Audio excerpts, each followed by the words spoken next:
Evan was always the golden child growing up in suburban Boston. Our parents, James and Claire, had their eyes firmly fixed on him, while I, despite my best efforts, seemed to disappear into the background. It wasn't that they were outright cruel, but I was clearly treated as an afterthought in comparison. The disparity between Evan's treatment and mine was glaring, and it was something I felt deeply, even as a child. I'll never forget the day of my first science fair in 6th grade. I had poured my heart and soul into that project. For months, I worked on a model of solar system dynamics, carefully calculating orbital paths and building rotating planets. It was a true labor of love. The judges were impressed by my precision, and I won first prize. They even gave me a special commendation for my mathematical accuracy. But as I walked home, trophy in hand, my excitement was dampened. I had hoped my parents would be waiting at the door to congratulate me.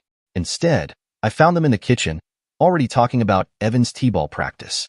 "Did you hear? Evan finally hit the ball today in practice," my mom said, glancing up from the sink. "I think he's going to be really good this year." "That's great," I said, trying to hide the disappointment in my voice. "You should have seen him, sweetie," my dad chimed in from the other room, his voice distant.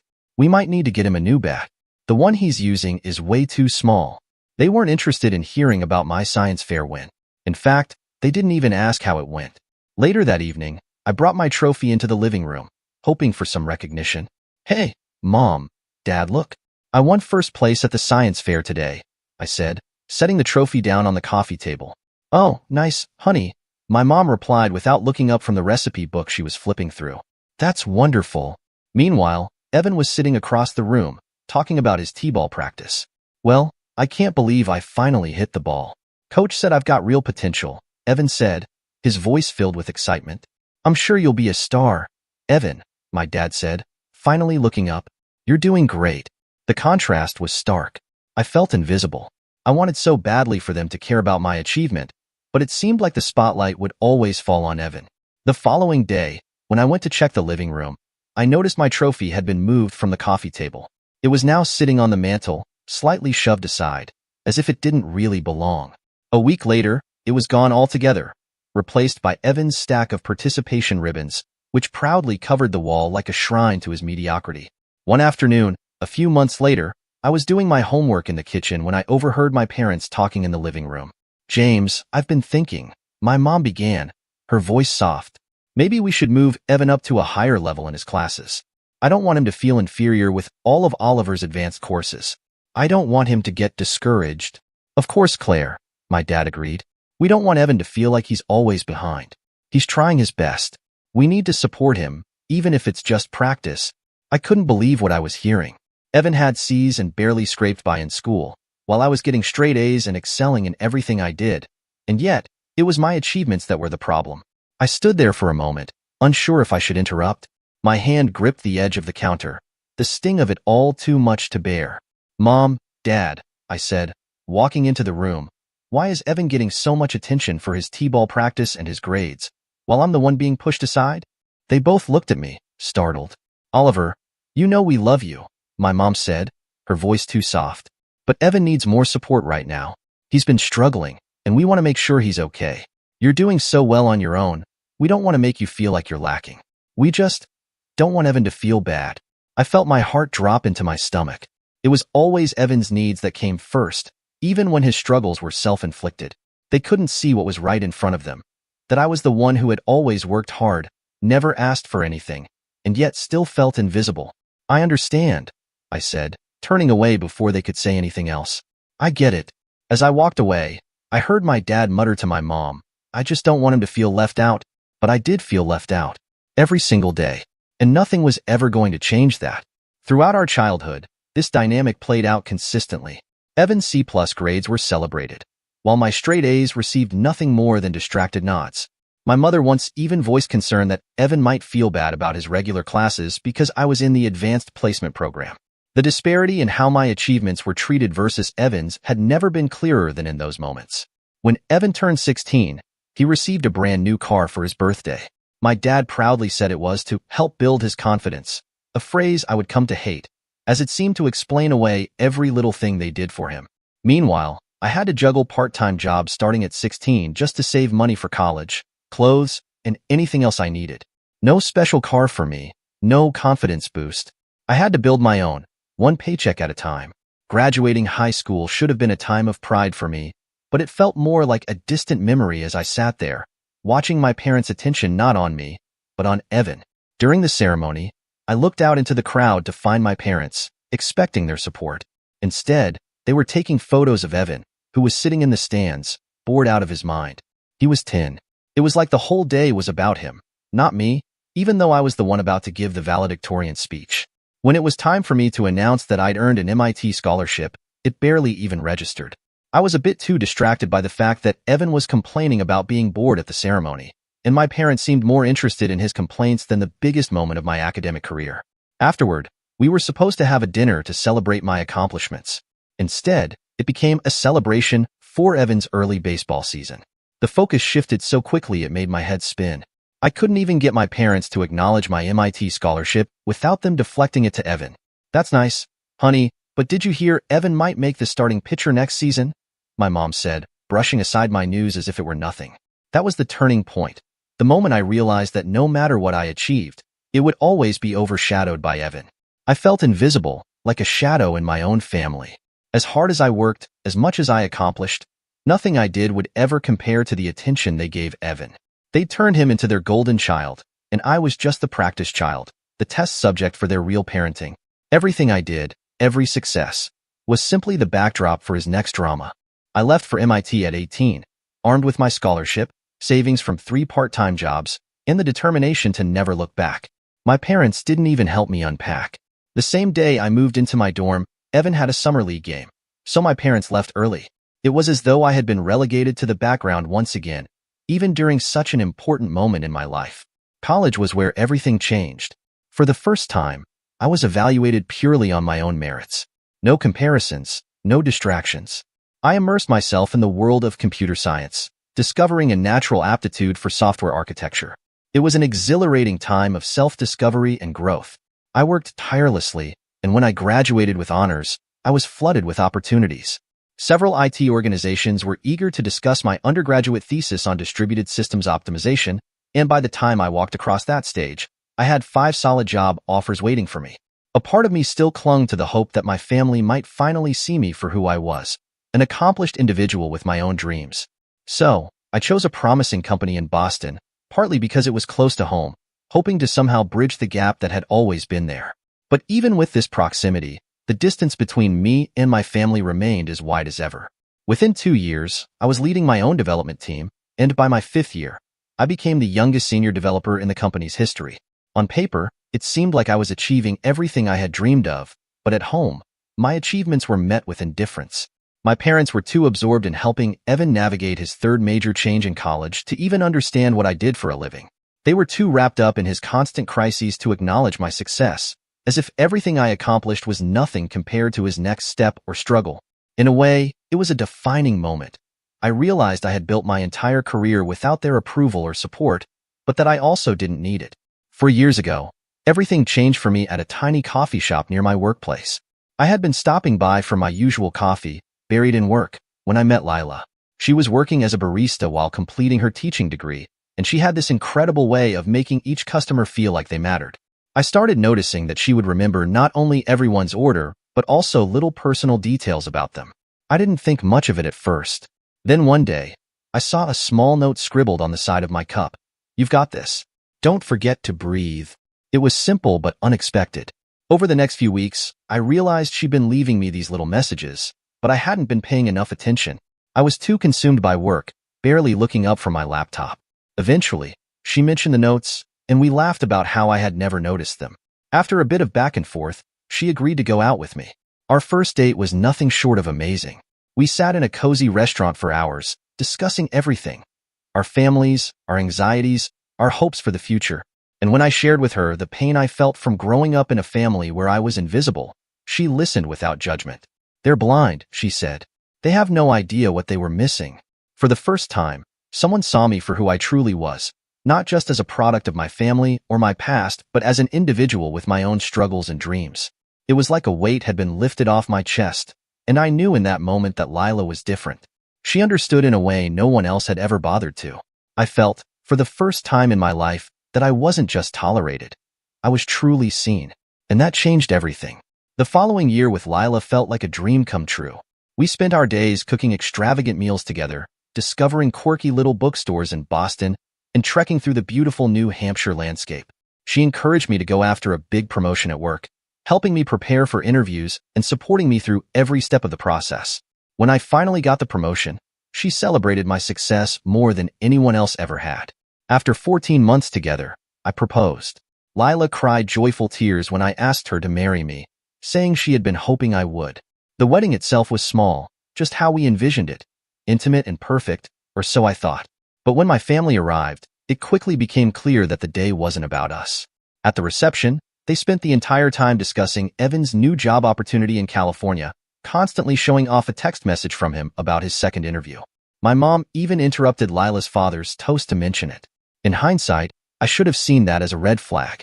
But Lila, ever the positive force, just laughed it off, saying, "It's sweet how committed they are to Evan." For the next 3 years, our marriage was everything I could have hoped for. We started discussing the possibility of having a family, bought a beautiful condo in Cambridge, and took trips together whenever we could. Lila worked her magic and transformed our home into the cozy, welcoming space I never had as a child. Our walls were decorated with pictures from our travels, and she even planted a small container garden on our balcony. We were a great team, and she often reminded me that she would stand by me against the world. But then, last year, out of nowhere, Evan reached out. He had failed to thrive in California, and the startup culture hadn't been the right fit for him. He was coming back to Boston and sent me a long email expressing his desire to heal our relationship. He said that family should stick together and that he regretted everything. After a week of thinking it over, Lila encouraged me to give him a chance. "People evolve," she said, her voice filled with hope. "Maybe he's come to terms with his past. Maybe it's time for a fresh start." I wanted to believe her, and I did. I agreed to meet Evan for dinner, even though I had my reservations. The first meeting was a little awkward, but there was something different about it. Evan seemed more self-aware than I remembered, and he openly admitted that he'd had it easy as a child and that he regretted not being a better brother. He talked about how he wanted to make amends for all the years of rivalry and neglect. There was a sincerity in his voice that made me think there might actually be a chance for us to rebuild our relationship. A week later, I introduced him to Lila. She was excited to meet him, and they hit it off immediately. They laughed, swapped stories, and seemed to genuinely enjoy each other's company. At the time, I was glad to see them getting along, thinking that maybe the dynamics in our family were shifting. But looking back, I should have noticed something then. At first, everything seemed to be falling into place. A couple of times a week, Evan would come over for dinner. He'd bring wine, show genuine interest in my work, and we'd talk for hours. He'd even share stories about his time in California, trying to make up for lost time. I found myself appreciating the brother I never had growing up. Even more surprisingly, he started to stand up for me during Sunday dinners with our parents when they slipped into their old habits of showing Evan special treatment. It felt like a small victory, like the bridge we had been building was finally starting to stand strong. For the first time in years, I felt like I might actually have a real brother. We began spending more time together, and I started to believe that the rift in our relationship was behind us. But as I would later learn, things weren't as perfect as they appeared. Subtly, things started to shift in ways I couldn't ignore. At first, it seemed harmless. Evan would stop by our home unexpectedly, sometimes while I was still at work, and Lila would tell me that they were just hanging out. She said it was nice for her to have company while she graded papers. I didn't think much of it at first, but the visits grew more frequent, and they started spending more time together than I felt comfortable with. Evan would stay for dinner, and when I'd walk in, I'd find them laughing together, using my coffee mug, making inside jokes. It didn't sit well with me, but I brushed it off. After all, they were family. But the small signs piled up. Every time I entered the room, they would fall silent. Lila would quickly turn her phone away as if she were hiding something, and I'd catch the knowing glances exchanged between them. It felt like they were communicating on some private wavelength that I wasn't a part of. There were even strange coincidences that kept happening. I'd run into them together at the coffee shop or in the grocery store, always with some excuse as to why they were there. I tried to push the unsettling feeling down, convincing myself that I was overreacting. But deep down, I knew something wasn't right. The pregnancy announcement came shortly after. We were having dinner at home, and as expected, Evan was present when Lila shared the news. I could feel my heart swell with joy at the idea of becoming a father. But Evan's reaction was strange. He wasn't surprised at all. In fact, There was a smile on his face, almost like he'd been waiting for it. A look of knowing satisfaction crept across his expression, and for a moment, my stomach churned with a sense of foreboding. From that moment on, Evan seemed to be more present than ever. He would talk about how involved he planned to be in our child's life, often making comments about the future as if he already had a place in it. He would touch Lila's stomach without asking, sometimes with an air of ownership, like he was entitled to be part of that intimate connection. It was uncomfortable, but I tried to let it slide, telling myself I was overthinking things. Then, when I planned a romantic baby moon for just Lila and me, Evan somehow managed to invite himself. He claimed that the baby needed both of us to be involved, and Lila, surprisingly, agreed. It felt like a momentary betrayal, but I kept quiet. The signs were all there, but I refused to acknowledge them. I kept telling myself it was just me being paranoid. But deep down, I knew something was off. I still remember the night everything changed. I couldn't sleep, my mind racing as I replayed months of strange occurrences. Lila was sound asleep next to me, her phone charging quietly on the nightstand. In 6 years together, I had never once checked her phone. I believed in trust and respecting privacy. But something inside me shifted that night, and before I knew it, my hand was reaching for her phone. What I found shattered everything I thought I knew. There were hundreds of messages between Lila and Evan, stretching back over 6 months. The messages were filled with details about secret meetings in hotels, plans for the future, and their discussions about the baby. They had even started sharing a bed after Evan returned to Boston. They planned to tell me about their affair after the baby was born, assuming I would be too attached to the child to leave. The pregnancy wasn't an accident. My mind couldn't process it all at once. I read every message, my heart sinking deeper with each word. Dawn was breaking by the time I finished, and I was numb. Sitting in the reading chair, still holding her phone, I could feel the weight of betrayal settling over me like a heavy fog. When Lila woke up, it didn't take long for her to realize I knew. She started crying almost immediately, her voice trembling as she looked at me. "We didn't mean for this to happen," she said, her words barely escaping between sobs. "Evan and I, we just clicked. He understands me in ways you never could." I felt like the air had been knocked out of me. The words hit me like a punch to the gut. But Lila wasn't finished. "We were going to tell you," she added, her voice shaking. The excuse sounded so rehearsed, it felt hollow. "But we didn't want to hurt you. We didn't want to worry you." Her tears flowed freely now, but all I could feel was a cold emptiness. I couldn't even look at her. She seemed more concerned with her own guilt than with the devastation she had just caused me. I took a step back, trying to steady myself, but her words kept ringing in my head. I tried to push them away, but it was like they were carving a hole in my chest. There was a brief silence before she spoke again. Her voice was softer this time, almost ashamed. "After I became pregnant, I discussed it with Evan, and we decided to keep the baby and raise it with you." "That is bullshit," I spat, unable to contain the fury that had been building inside me. "You both decided this behind my back, and now you want me to pretend everything's fine? No, this is not okay." I could feel my blood boiling as I walked toward the door. I couldn't stay in that room for another second. Lila's voice was pleading, desperate, but I couldn't look at her. "Please, don't walk away. Let's talk this through." But I was done. I grabbed my phone, dialing my parents as I stepped out of the door. "Hello?" My mom's voice came through, thick with sleep. "It's me," I said, my voice shaking with anger. "I need you to listen, and I need you to listen well. I found out everything. Lila and Evan, they've been having an affair for months. And now, she's pregnant, and they want to keep the baby. They want to raise it with me." There was a pause on the other end of the line. Then my mom's voice came through, slow and deliberate. "What do you want us to do about it? Besides, she did not cheat outside family." I was stunned by their response. My mother's voice came through, calm and distant. "Evan made a mistake, but now he's going to be a father," she said, as if it were that simple. "You need to forgive him. Be the bigger person." I felt my blood run cold. "The bigger person?" I repeated, almost laughing, though it was anything but funny. "You're asking me to forgive him? After everything he's done? After everything she's done?" She sighed, a long, heavy breath. "Think about the baby, honey. Think about the grandchild. This is family, and family sticks together. You can't just throw that away." I was silent for a long moment, processing her words, but they only made the hurt deeper. "You really expect me to do that? To forgive him and pretend like nothing happened?"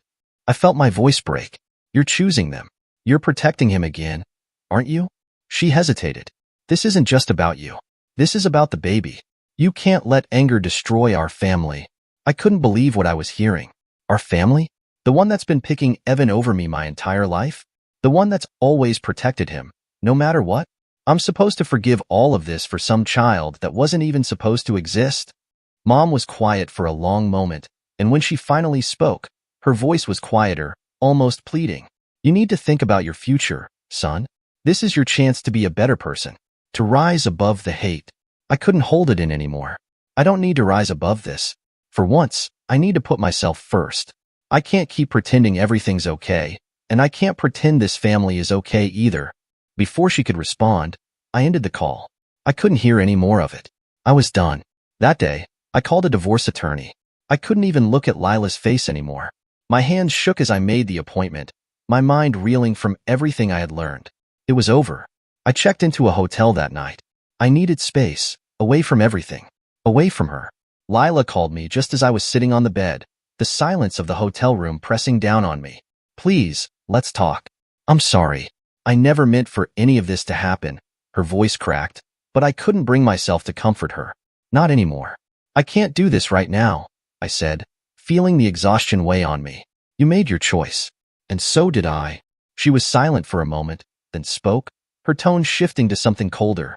You're just going to walk away from everything we built? From our life, our family? Just like that?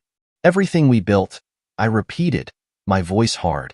Did we decide you will open your legs for my brother? Did we decide you will get pregnant with his child? Did we decide that? Did we?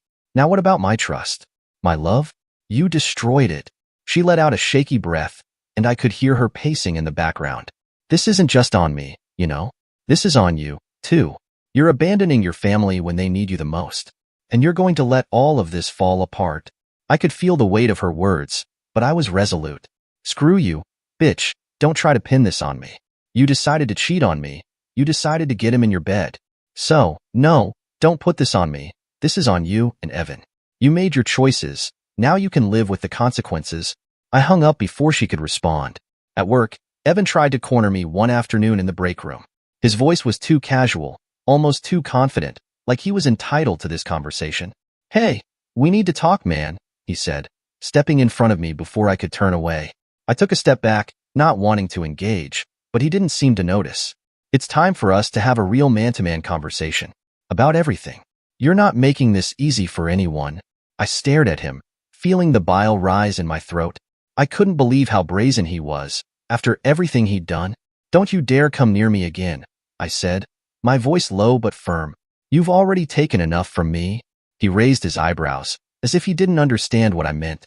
We were family, dude. You don't get to walk away from that. I shook my head. Family? After everything you've done? You've crossed a line. I'm reporting this. I turned and walked straight to HR. Within the hour, security was escorting Evan out of the building. The last thing I heard from him was a half-hearted, "This isn't over." The divorce process, though, was a nightmare. Lila and Evan's defense of their actions was as cold as it was manipulative.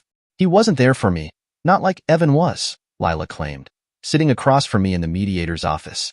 Her voice wavered, but there was no emotion behind it. He's domineering and emotionally unavailable. I didn't feel heard in our marriage. I didn't feel loved. I looked at her, disbelief written all over my face. You're blaming me for your affair? I said, my voice barely above a whisper. This is how you justify it. Her eyes flickered, a mix of guilt and defiance. You never paid attention to my needs. Evan understood me in a way you never did. I felt my blood boil, but I didn't say anything, not yet. It would have been useless. Then it got worse. My parents, of all people, testified in favor of Lila and Evan. Mom, with her unwavering devotion to her younger son, spoke up first. Oliver has always been difficult. He's jealous of Evan, always has been, she said. He never supported Evan the way he should have. Oliver's the reason they struggled growing up. He should have been more considerate. I couldn't believe what I was hearing. You're choosing them over me again? After everything? She wouldn't look me in the eye. You're too stubborn. You need to let go of your pride. Maybe if you just listened to Evan and Lila, none of this would have happened. I felt my stomach churn. You don't even see what's happening here, do you? They've destroyed everything. And you're still protecting them. You always will. My father added, his voice tight. Sometimes, people need a wake-up call. You should have been more understanding. Lila needed emotional support. At that point, I couldn't take it anymore. The entire process felt like I was being dragged through mud, and they were cheering on the people who had betrayed me. My voice cracked as I looked at the mediator. I'm done negotiating. There's nothing left to discuss. I stood up, my fists clenched at my sides. This ends now. I walked out of the room without looking back. When we went to court, Lila secured a decent settlement. In Massachusetts, having an affair with your husband's brother didn't impact alimony, which felt like an unjust loophole. Despite everything, though, I managed to preserve the condo and most of my income. Small victories in the grand scheme of things, but they were victories nonetheless. At 34 years old, I found myself divorced, completely estranged from my family. I had changed my email, blacklisted their numbers, and even instructed building security to refuse them entry if they showed up at my door. It was the only way I could protect myself from their constant intrusion, their entitlement to my life, to my pain. Some days, when the silence of the condo feels too heavy, I wonder if there was anything I could have done differently. Could I have been a better spouse, a better brother, a better son? Maybe, maybe not. I don't know anymore. But then I remember that I wasn't the one who deceived everyone. I wasn't the one who betrayed my partner and my family. I didn't tear our bonds apart. Turning family against family wasn't my doing, no matter how hard they tried to make me the villain. No matter how hard they twisted the narrative to make it seem like I was the problem. People often say that karma catches up with everyone, but I'm not sure if that's true. I'm not sure it works that way. Some people can do awful things without ever facing any consequences. What I do know, though, is that I'm tired of being the family's scapegoat. I'm tired of shouldering the weight of their mistakes, of trying to be the one who fixes everything while they ruin it all. I don't owe them anything anymore. Not my time, not my energy, not my forgiveness. It's time to let go and move on. To stop wondering if I could have done better, because in the end, I did my best with what I had. And that's enough. I'm tired of having to be understanding while everyone else gets away with ruining lives. My entire life, I've been the one who's overlooked, the second choice, the afterthought. Not anymore. Just when I thought things couldn't get worse, they took an even stranger turn. I assumed that after I cut off communication with my family post-divorce, they would finally leave me alone. It's been about a month since everything fell apart, and I've been focused on getting better and moving on. The peace I'd been craving seemed within reach, but I should have known better. They had different plans. Yesterday morning, in the middle of an important meeting with my development team, the office receptionist messaged me. She said my mother, Claire, was in the lobby and insisted on seeing me. Apparently, she'd been there for over an hour, telling everyone she just needed to speak to her son. My team, having seen Evan's previous outburst at work, could tell I was uneasy. They exchanged worried glances, but I refused to let them see just how much the situation was shaking me. I ignored the receptionist's message, hoping it would go away, but soon, my phone started ringing incessantly with calls from unknown numbers. The voicemail notifications piled up. It seemed my mother had enlisted other family members to try to contact me, trying to wear me down. I sat at the conference table, trying to focus on the presentation in front of me, but all I could hear was the relentless buzzing of my phone. I felt trapped. Oliver, my colleague Robert said, noticing my distraction. You okay? He looked at me with concern, his voice quiet enough not to disrupt the meeting. I forced a smile and nodded. Yeah, I'm fine. Just dealing with some personal stuff. I could tell Robert wasn't convinced, but he let it slide. The meeting dragged on, but my thoughts were elsewhere. It wasn't just my mother. It was the whole family, making one last-ditch attempt to break down the walls I'd carefully built up. The guilt trips, the manipulation, the reminders of the past. They all came flooding back. By the time the meeting was over, I had a dozen missed calls, 5 voicemails, and a message from my mother pleading for me to come downstairs and talk to her. I couldn't bring myself to respond. It was clear they weren't respecting the boundaries I had set, and I wasn't sure how much longer I could keep them at bay. I wanted to stay strong. I had made it this far without them, without their drama, their chaos. But the weight of it was starting to crush me again. How could I make them understand that I needed peace, not more of the same? Would they ever stop treating me like their punching bag, their scapegoat? I walked out of the office, my thoughts racing. The only thing that felt certain in that moment was that this fight, this war with my family, was far from over. One day, I received a call from an unknown number. I thought it might be work-related, so I answered one call, only to hear my Aunt Linda, 54, on the other end. We hadn't spoken in years, and instead of greeting me, she jumped straight into it. Your brother and Lila are really struggling. Evan still hasn't found a job, and the settlement money is running low. My parents' golden boy couldn't land a job. It seems no one wants to hire him now. His reputation had taken a massive hit after his affair with Lila became public, and the details somehow spread within his professional network. Background checks led several prospective employers to withdraw their offers. I couldn't help but notice the irony in it all. Finally, his actions had real consequences, something I had hoped would happen from the start. A part of me wanted to feel vindicated, but it felt hollow. I'd paid the price for his mistakes, and now he was facing his own. But then Aunt Linda continued, and the absurdity of it all reached new heights. You know, Oliver, your parents have been covering a lot for them. They've been paying for groceries, rent, and even Lila's prenatal medical expenses. Your dad's retirement savings are quickly depleting. They're in a panic about running out of money. They need your help. They want you to step in and support them. The words blurred together in my mind as I processed what she was asking.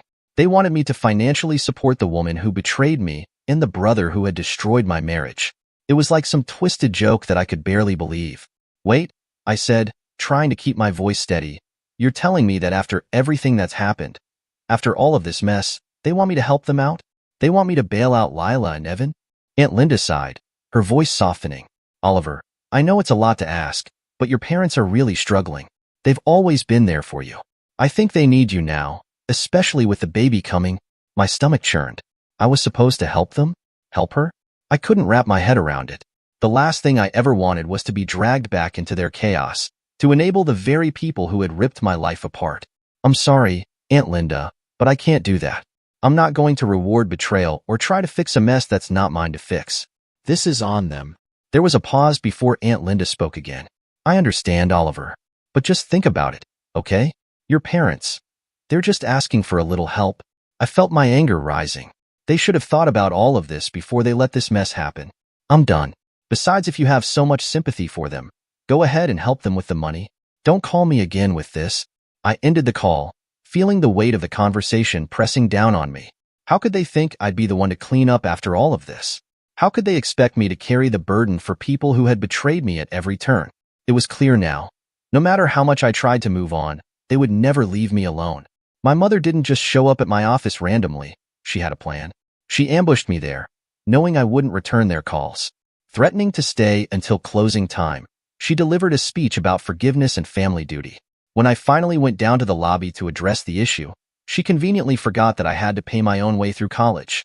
You've always been the responsible one, Oliver, she started, her voice smooth but insistent. Your father and I have always provided for both our sons, but now it's time for you to take charge and support your brother through this tough time. I could feel my jaw tightening. You're asking me to support the woman who ruined my marriage and the brother who tore my life apart? She paused for a moment, her eyes narrowing. Evan made a mistake. We all make mistakes, Oliver. You need to be the bigger person. Family is everything. The bigger person? I shot back, my voice rising. Family? You've done nothing but enable him for years. And now, after everything that's happened, you want me to clean up his mess? And hers? My mother stepped forward, trying to calm me with a soothing hand on my arm. I'm not asking for everything, just help. You've always been successful. You have the means. I worked for everything I have. Mom, you didn't provide for me the way you're doing for Evan.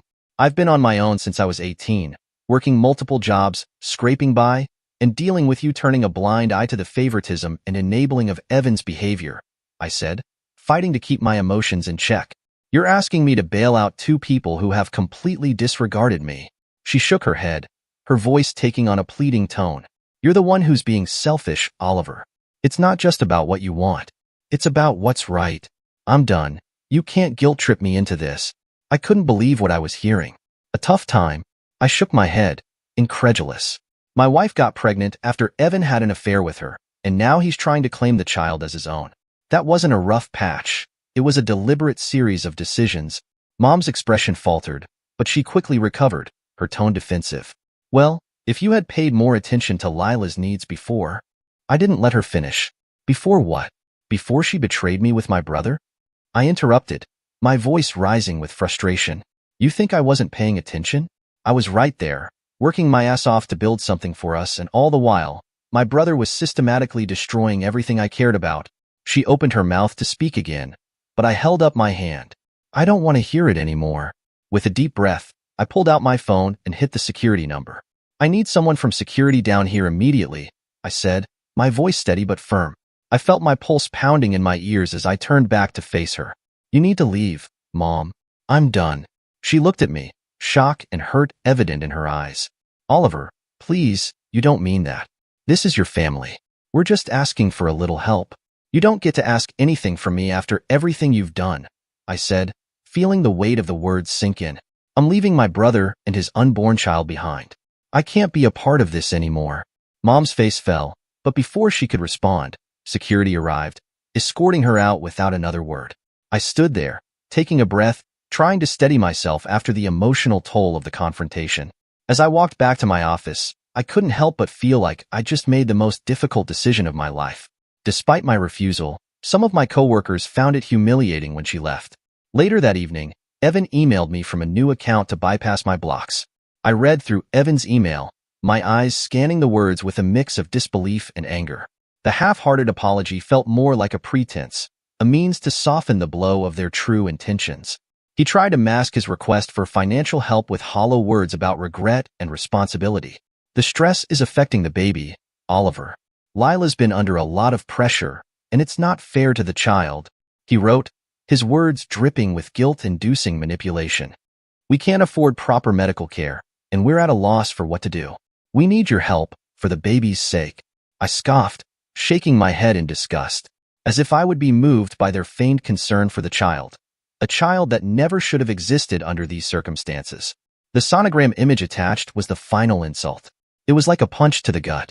The image of a tiny baby, barely formed, now serving as a weapon to guilt me into helping them. I stared at the screen for a long moment, trying to control my breathing, but the knot in my stomach tightened. This was the result of their betrayal, of their choices.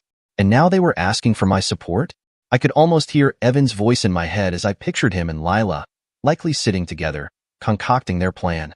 Send him the sonogram, he must have told her. It'll get to him. It's his family's future. But it wasn't about the baby. It was about them trying to manipulate me into taking care of the fallout of their actions. And I wasn't about to let them pull me back into their web of lies. I sat back in my chair, closing my eyes for a moment, trying to silence the whirlwind of emotions that clouded my mind. This was my breaking point. I was done being the one who always had to pick up the pieces, done being the one they turned to when they needed something. With a steady hand, I typed out my reply. Evan, I don't know what you think you'll accomplish with this, but I'm done. I'm not going to support you or Lila in any way. The situation you created is yours to deal with, and I'm not responsible for fixing the mess you've made. The child is not my responsibility. You both made your choices, and now you must live with the consequences. Your ex-brother Oliver. I hit send before I could second-guess myself, then stared at the screen, feeling a cold sense of finality wash over me. The following morning, I woke up to a message from building management informing me that my father had been in the lobby for 2 hours. He was apparently telling anyone who would listen how I was being heartless and selfish to live a comfortable life alone, and how I was making Evan and his family suffer. I didn't bother responding at first. There was nothing to say. But when I got home from work, I found out just how far he'd gone. The receptionist, clearly uncomfortable, told me he'd been insisting on speaking with me, and when he was denied, he started ranting to anyone who'd listen, blaming me for the situation. I didn't need to hear any more. I called building management immediately and explained what had been happening. I'd like to formally request that my family members be banned from the building, I said, trying to keep my voice calm but firm. They are no longer welcome here, and I don't want any further disruptions. The manager hesitated before responding. Of course, Oliver. We'll make a note of it and make sure no one enters without your permission. It was uncomfortable, to say the least, to have to go to these lengths. I had never thought I would have to take such drastic steps to keep my family out of my life. But this wasn't just a petty family feud. This was about my own peace and my ability to move forward. When I returned home later that night, I had the feeling of being under constant scrutiny. I could almost hear my father's voice, narrating to anyone who would listen about how I was being unreasonable, about how I was making everything worse for Evan and Lila. It was hard not to feel like a villain in their eyes, even though I knew what they were doing was manipulative. I had already blocked their numbers, changed my email, and done everything I could to distance myself. And now, I was taking this step, knowing it would cause more tension and backlash. But I had no choice. The situation has escalated to a level I didn't anticipate. Lila has been posting on social media, painting a picture of me as some heartless villain who abandoned her during her pregnancy. She's been vague but forceful enough with her words that anyone reading might believe she's the victim in all of this. I never expected this from someone I loved. One post reads, with the implication that I've turned my back on her and the baby. The audacity of it all leaves me speechless. Evan, of course, has been reposting these with commentary, as though it's some noble cause. I caught one post where he said, sometimes, you have to sacrifice your own well-being for family. It's almost comical. He's the one who destroyed the foundation of this so-called family, yet here he is, acting like I owe them anything. And worse still, he's posting about how much they're struggling, expecting sympathy, as though they have any right to it after everything they've done. What kills me is how they've completely twisted the narrative. Somehow, I'm the villain for not rushing in to save them from the consequences of their betrayal. All because I've managed to build a life for myself professionally, while they wallow in the mess they've made. It's maddening, and it feels like every time I think I can get a moment of peace, they find a new way to target me. I can't ignore this, though. I've started keeping a detailed record of everything. Every email they send, every social media post, and even the issues at work. My lawyer has advised me to be ready for anything. She's especially concerned that they might try to manipulate the legal system to squeeze more support out of me, claiming some false version of events. It's infuriating, but I know I need to be prepared. Each time I think it can't get worse, it does, but I refuse to let them win. I won't be the scapegoat anymore. It's been overwhelming, to say the least. The constant messages from family friends and distant relatives have been like an added layer of pressure. Everyone seems to think that because we share blood, I should just sweep everything under the rug and let it go. Family first, they say, but none of them ever asked the same of Evan and Lila. None of them offer to step in and help my brother, or the woman who destroyed my marriage. They all want me to be the bigger person, but when I turn the tables and ask them to step up and be the bigger person and rather than calling me, why don't you give them some money to do the right thing for once, they vanish. It's as if the only person expected to make sacrifices is me. I've stood my ground, though. I refuse to let them manipulate me into giving them what they want. But I'll admit, the constant harassment is starting to wear me down. I feel like I'm in a constant battle, one I never asked for, one I can't seem to escape. No matter how many times I shut down the requests, they keep coming, from every angle. To cope with everything, I've started seeing a therapist. At least someone is listening to me, even if it's not my family. It helps, but sometimes it feels like the weight of everything is just too much. I'm even considering a major change, moving to a different city, maybe even a new job. I'm not sure I want to run from this mess, but there's this gnawing feeling that I'll never truly find peace here, not as long as they keep dragging me back into it. The truth is, I feel lost. My own family has sunk to a level I never imagined they would, and yet here we are. They're not asking for help. They're trying to manipulate and intimidate me into giving money to the very people who ruined my life. The worst part is that I sense this isn't over yet. Their desperation is palpable, and desperate people, as we all know, do desperate things. I can't shake the feeling that this is just the beginning. Suddenly, I received a notice from my former attorney informing me that Evan and Lila were attempting to sue me for additional support, citing escalating medical needs and altered circumstances.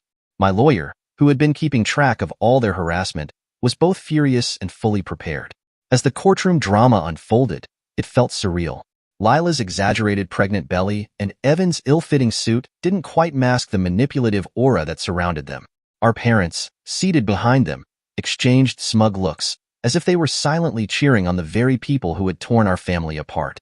Their lawyer was the first to speak, and his arguments were almost laughable. He painted the situation as one of hardship, claiming that the initial settlement had been insufficient due to the emotional toll of the divorce. The defendant's behavior, he said, with a pointed glance at me, has caused irreparable damage to the family, and the mental distress has, as we all know, a direct impact on Lila's health and the baby. He went on to say that my alleged vindictive actions were so severe that they had resulted in Lila developing high-risk complications, necessitating specialized care. I couldn't help but scoff at the absurdity. When it was my lawyer's turn, the tide shifted dramatically. She started with the surveillance footage, showing clear images of my mother's outbursts in the lobby, Evan's aggressive behavior towards security, and even Lila's attempts to sneak into the building through the back door. The court was silent as the footage played, the undeniable truth in every frame. Then my lawyer presented the social media evidence. She displayed a timeline of posts and messages that revealed how Evan and Lila had been harassing me online, trying to manipulate public opinion in their favor. The evidence was damning. My lawyer didn't stop there. She pulled out financial records, showing that Evan had, in fact, rejected multiple job offers. It wasn't because he couldn't find work, as they claimed, but because he felt the positions weren't good enough for him. He thought he deserved better. Lila's records were the final blow. Despite their claim of needing specialized medical care, my lawyer showed the court Lila's prenatal records. The pregnancy was perfectly healthy, with no indication of any complications that would require anything more than normal care. She had declined a full-time teaching job, preferring to maintain her current unemployed, pregnant status. Your Honor, my lawyer concluded, they have been using this pregnancy, this child, as a pawn in their attempt to manipulate the defendant into further financial support. There is no evidence to support their claims, and they have failed to demonstrate any legitimate need beyond what was already agreed upon. Lila's face flushed with anger, but there was no denying the weight of the evidence against them. My parents, who had been silently nodding along, seemed to shrink in their seats. Evan's smugness faded into frustration, and for the first time, I felt a glimmer of relief. The judge's expression was one of clear disapproval. As their lawyer began making the case for emotional distress as grounds for more financial support, the judge cut him off sharply, saying, "Do you really want to continue down this path? Your clients appear to have committed perjury." The tension in the courtroom was palpable. After a short recess, their lawyer returned, his face drawn and grim. Evan looked pale, while Lila was visibly shaking with tears in her eyes. Their earlier display of solidarity had completely unraveled. When the judge delivered his verdict, it was a moment of unexpected relief for me. He not only rejected their motion for more support, but also reduced my alimony payments by a staggering 60%. Parties who abuse the legal system are not looked upon kindly by this court, he said. Mr. Smith appears to be the victim of a well-orchestrated scheme to exploit him financially and emotionally. The fallout from the court ruling came quickly. Lila, no longer reliant on me, decided to go back to work once Evan unexpectedly landed a job in retail. It seemed their plans were shifting now that the financial strain had lessened. However, the final blow came from my parents. In their last message, they accused me of ruining Evan's last opportunity and declared they would never forgive me for abandoning the family. They argued that the differences between us were irreconcilable, citing a breakdown in trust and honesty. On top of that, their attorney had resigned from representing them, signaling the end of their legal battle. At work, my organization took swift action. They increased security around the office and officially banned my parents from the premises. As the situation unraveled, I learned that my parents had taken out a second mortgage to cover legal fees, putting themselves in further financial strain. Meanwhile, Evan and Lila were embroiled in constant arguments over money, as told by mutual acquaintances. Now, with the financial burden lifted and my alimony payments reduced, I'm beginning to breathe again. I've started rebuilding my savings and am seriously considering a job offer in Seattle. I've come to realize that sometimes, the best form of retaliation is simply letting people face the consequences of their own actions. But even though things have calmed down for now, I can't shake the feeling that this story is far from over. Aunt Linda's sudden outreach left me feeling conflicted. She had always stayed out of the family drama, which made me think maybe she had a different perspective, but after hearing her out, I regretted it. Her first approach was to express concern, saying, "Your father isn't getting any younger. His health is deteriorating because of all this stress." She quickly shifted to telling me how my parents had to refinance their home to cover Evan and Lila's expenses. The implication was clear. Families should always stick together, no matter the circumstances. When I didn't react with the sympathy she expected, she changed tactics. "Did you know your mother cries herself to sleep every night?" she asked, her tone almost pleading. "Even though they may have treated you poorly as a child, they are still your parents. And Evan is still your brother. Despite everything that's happened, I couldn't hold it in anymore." "What exactly are you referring to?" I asked, cutting her off. "The months he spent sleeping with my wife, getting her pregnant, and then trying to claim the child as his own? That's what happened." Aunt Linda's response was nothing short of shocking. She suggested, "Well, maybe you should have been more involved in your marriage." Then, in a bizarre twist, she claimed that my childhood jealousy of Evan had created a toxic environment, one that supposedly drove them together. The absurdity of it was almost laughable, and I couldn't help but laugh out loud. I couldn't believe that yet another family member was trying to manipulate me into shouldering the blame for Evan and Lila's actions. But this time, I wasn't shaken. "Linda," I said calmly, "if you're so concerned about their financial situation, why don't you help them yourself? Your husband's legal practice is doing well, and you own 3 rental properties. Why is it that I'm the only one expected to support them?" Her silence was immediate, and when she finally spoke, she stammered, saying I had a special obligation as Evan's brother. I raised an eyebrow, asking, "Why haven't you stepped in earlier, and why are you choosing sides now?" I could feel her discomfort through the phone. "You came to me, demanding I pay for their mistakes instead of holding them accountable," I added, my voice steady. There was a long pause before she muttered something about family loyalty. I had no time for empty rhetoric anymore. My patience had run out. Linda seemed to think she had a winning argument when she said, "Your father is considering retiring early due to stress. The house may have to be sold. Is that what you want to see happen? Seeing your parents lose everything because you're too proud to help?" I stayed calm and responded with precision. "No, Linda. They're losing everything because they condoned Evan's actions. They, like Evan and Lila, are paying the price for their own decisions. And no, I'm not responsible for fixing it. As far as I am concerned, my father, my mother, and my brother are already dead.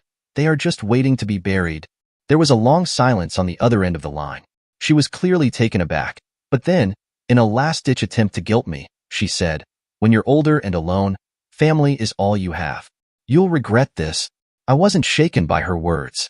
"I'm already older, Linda. I've learned the hard way that family can be the most toxic thing if it's built on manipulation and guilt. So, Linda, stop with the crap and go help your brother and his family." She hung up, and that was the last I heard from her. The manipulation was finally over. I blocked her number and hung up, but strangely, the conversation brought me clarity. For the first time, I felt truly free from the guilt and obligations that had weighed on me since childhood. Later that day, I accepted the job offer in Seattle. The change of scenery feels right, especially with the promotion the firm is offering. I'm starting fresh and selling the condo. Yesterday, my coworkers threw me a farewell party. During the most challenging months of my life, I came to understand what true support really looks like. A friend of mine summed it up perfectly when they said, "Your worth isn't determined by those who couldn't see it." I was deeply touched when my closest colleague gave me a card signed by everyone at work. It meant more to me than I can express. This experience has taught me that family isn't just defined by blood ties. It's about the mutual support, respect, and trust we give and receive. The people who stood by me, my coworkers who had my back, and most importantly, myself, have shown me what real family is. Sitting in the silence of my empty condo, surrounded by boxes that hold fragments of a life I'm ready to leave behind, feels oddly appropriate. Tomorrow, the journey west begins. Physically, yes, but also emotionally. I'm shedding the weight of years spent entangled in family drama, betrayal, and heartbreak. It's as if I'm driving away from the past, from the people who couldn't see me for who I was, from the hurt that clung to me long after it should have faded. Yes, the baby was born last week. I know that much, though I don't care to know the details. I haven't asked, haven't even looked for a photo or a message. That part of my life is over. I've made a choice to cut those ties completely again. It feels like the right decision, even though it wasn't easy. But as I pack the last of my belongings into my car and head toward a new beginning, there's a sense of relief that comes with closing this chapter. I'm not looking back. Not this time. 5 years later, sitting in my living room, holding my daughter Emma in my arms as she babbled happily, I couldn't help but smile. My life now was a stark contrast to the pain and turmoil I had lived through. Brenda, my wife, was in the kitchen preparing dinner, humming softly to herself.